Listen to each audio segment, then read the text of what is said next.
This video is an overview of the Customer Service Management Application, or CSM. CSM helps you enter service requests from customers into the ServiceNow system, assign those requests to the appropriate people, and track them to resolution.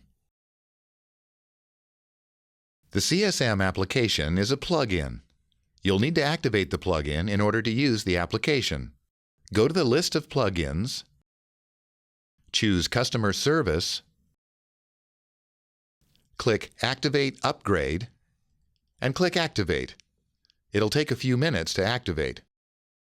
You can activate the plugin for free on sub-production instances.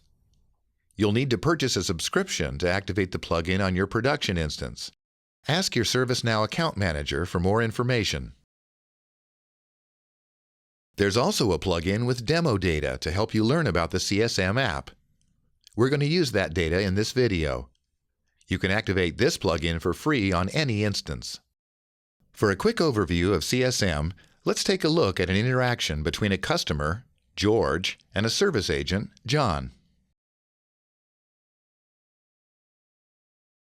Here we're logged on as George. For customers like George, the starting point is typically the customer portal. From this one spot, they can search for help, find information in knowledge bases, ask a question in the community, or create a case for support. If they can't find the help they need on their own, they can get live help through the chat feature. That's what George is going to do. George is having trouble with his router overheating, so he sends a question for a customer service agent. Now let's switch over to the view of our agent. Here we're logged on as John. To check our chat requests, we'll open the Connect sidebar. Here we see a chat request waiting for an agent. To get a little more room to work, let's open the Connect standalone page. And here's that chat request. Let's accept the request and tell George we're looking for information. We can do that right here.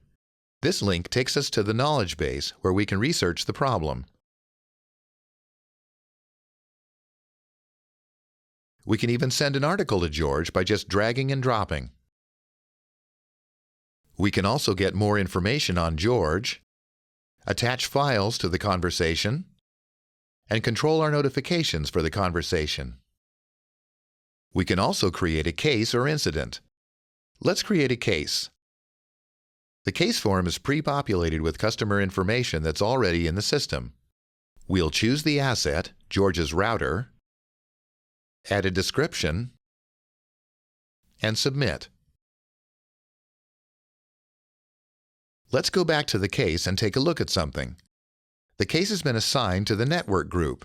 How did that happen? It happened through an assignment rule. Let's take a look.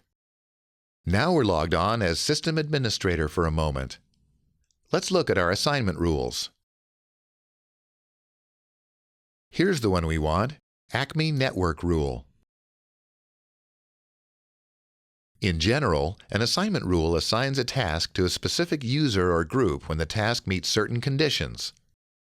Here, if the task is a customer service case, and the product is any of these routers, the case is assigned to the network group. Now we're back to the conversation between service agent John and his customer George. John decides to assign this case to himself. We type a final message to George and end the conversation. Going forward, John will resolve the case, making notes along the way and at completion. A service level agreement, or SLA, of 5 days was set automatically based on the Level 4 priority. For more information, please consult our product documentation, knowledge base, or podcast, or ask a question in the ServiceNow community.